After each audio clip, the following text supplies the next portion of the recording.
I'm here in the cellar of Quartz Reef with Simon Beck.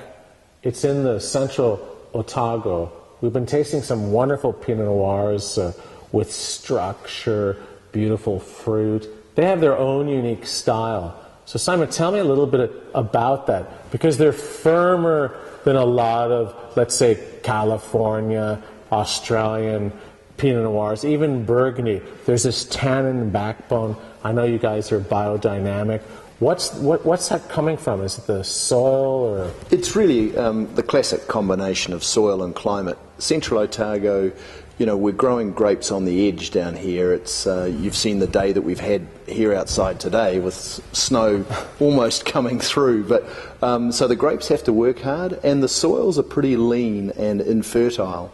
And with Quartz Reef, our vineyards are situated over a Quartz Reef deposit, so lots of minerals and quartz running through. So you tend to get that sort of boniness and that structure coming through, and very taut wines. I like that we say boniness, pretty big bone. Yeah, oh yeah, big. It's not scrawny. Yeah, big structure to it. Yeah, there's nothing weak-willed about Central Otago wines. And then, of course, through the growing season, we then get very, very warm, very hot temperatures. So the grapes get really ripe, and you get a lovely, bright, dark cherry. Tend to get a much more upfront fruit flavour in our Pinots in comparison to some of the other regions.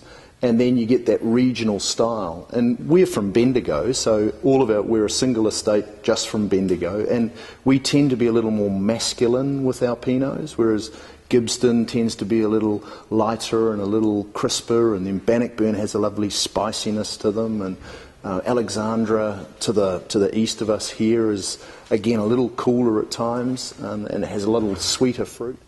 So Simon, Bendigo really like that richness. I mean, the tiny production wines from your estate. Talk a little bit about that. What makes them so special? Yeah, our Bendigo estate is the ferment that Rudy Bauer, our owner and winemaker, every vintage he'll select one ferment that he feels best represents both the vintage and the vineyard, and it tends to be a lovely, rich, structured, a little more gruntier style Pinot.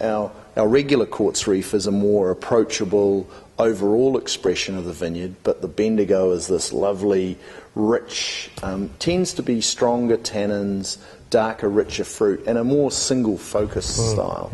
And it represents the Bendigo, the best of the Bendigo style, really. And I like the way it ages.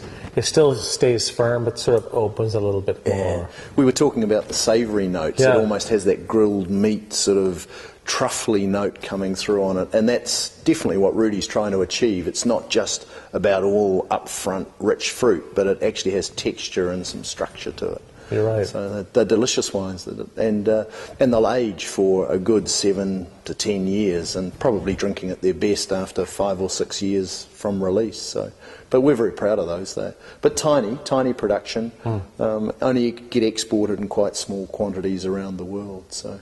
Well, thanks for the taste. Oh, it's been wonderful. It's been great showing them. I wish the weather had been better.